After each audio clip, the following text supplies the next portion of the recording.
News every 15 minutes, weather every 10, and sports twice an hour. Newstalk, KGVO, AM 1290 and 98.3 FM. You're listening to Montana Morning with Peter Christian. FEMA relents and gives Montana emergency firefighting funds. Good morning, everyone.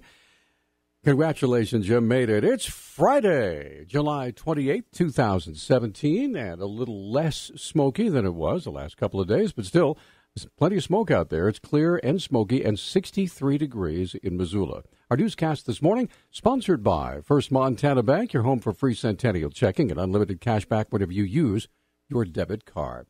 After strong pleas from Montana's congressional delegation, FEMA has relented and granted emergency funds for the Lodgepole complex fires in eastern Montana.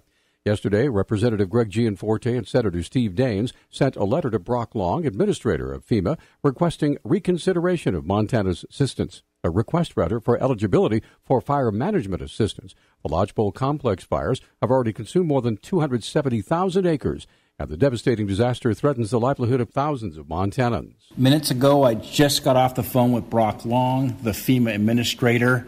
I've got good news. He has overturned the initial ruling on FEMA. Help is on the way for eastern Montana farmers and ranchers. Senator John Tester also wrote a strongly worded letter to FEMA management requesting those funds. Over 40 homes have been evacuated in Mineral County due to the Sunrise Fire, burning just a few miles from Superior. Fire Information Officer Megan Nimitz said the fire has been bumped up to one of the top priority fires in the nation. We had some better mapping done on it last night, and it's about 3,700 acres. And so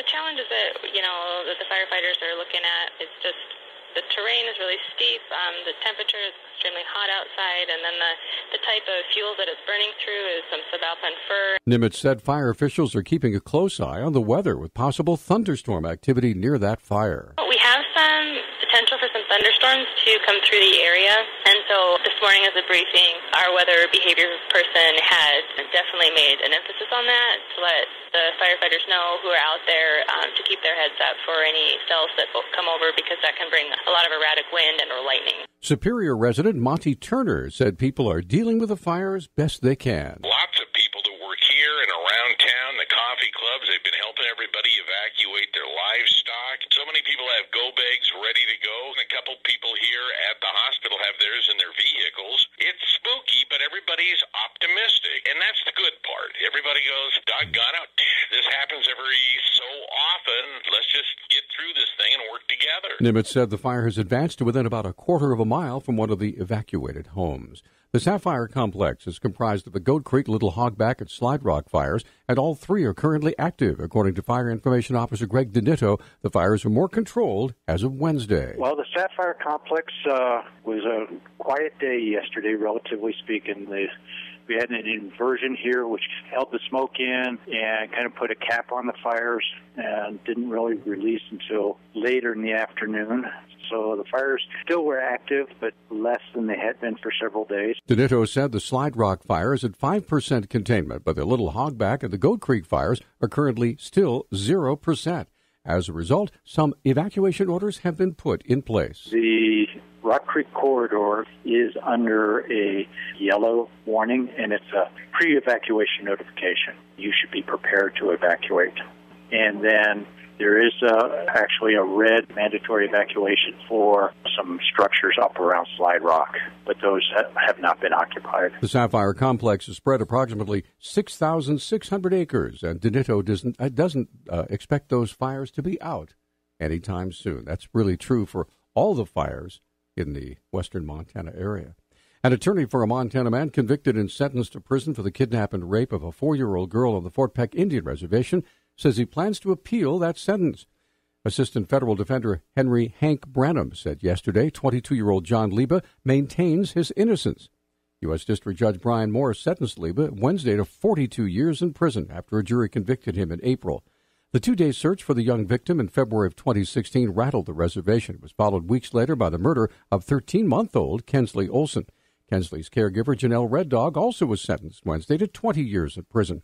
Branham says Red Dog's plea deal with prosecutors barred her from appealing.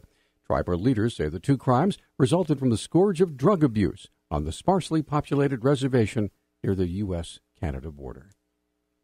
On Wednesday, Missoula police arrested 44-year-old Corey Kendall after he fled from police in a stolen car and then crashed the vehicle into the river. Despite the chase and the crash, though, Kendall did not receive any felony charges from that incident.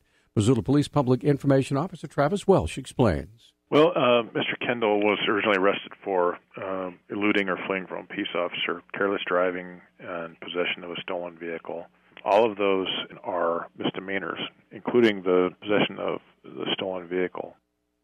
Even if police could prove that Kendall had stolen the 1992 Honda he was driving, they still couldn't charge him with felony theft under Montana law. Misdemeanor and felony are divided by the actual dollar value of the property. So right now, state law says that anything valued over $1,500 is a felony, but less than that is a misdemeanor. And in this case, the car that Mr. Kendall is believed to have stolen was valued at $1,200.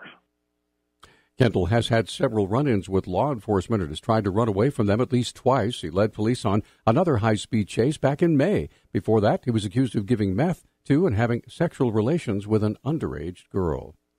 A 37-year-old Montana woman fell to her death from a cliff area in Billings. Yellowstone County Deputy Coroner Cliff Mahoney said Miranda Shanta of Billings died of injuries caused by that fall. Mahoney told the Billings Gazette the incident is classified as an accident. A man walking on the edge of the cliff saw the woman Tuesday morning in a large crack on the rock dozens of feet from the top. She was not moving. Surrounded by wildfires, Missoula's air quality varies from day to day, time of day, and even various locations within the city. Air quality specialist with the City County Health Department, Ben Schmidt, said yesterday, air quality in Missoula varied from good to moderate to unhealthy for sensitive groups. And what about that wood smoke that settles in the eyes and throat? Because they're so close to us, we're getting a lot of those sort of like volatile organic chemicals in the mix, that gives you that nice campfire smell.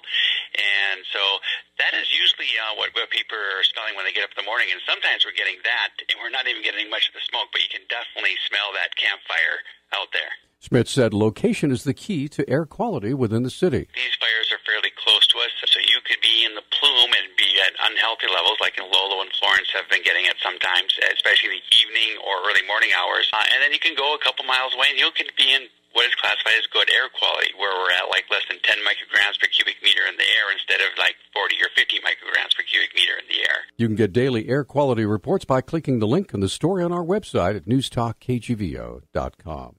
Our News Talk time now, 6:13. News Talk, KGVO. Missoula's official weather station. Ample sunshine today with our high temperatures climbing into the low 90s. Areas of smoke at times with an isolated thunderstorm possible this afternoon. Patchy smoke this weekend, daytime highs warm into the mid to upper 90s. I'm meteorologist Brooke Foster for KECI 13.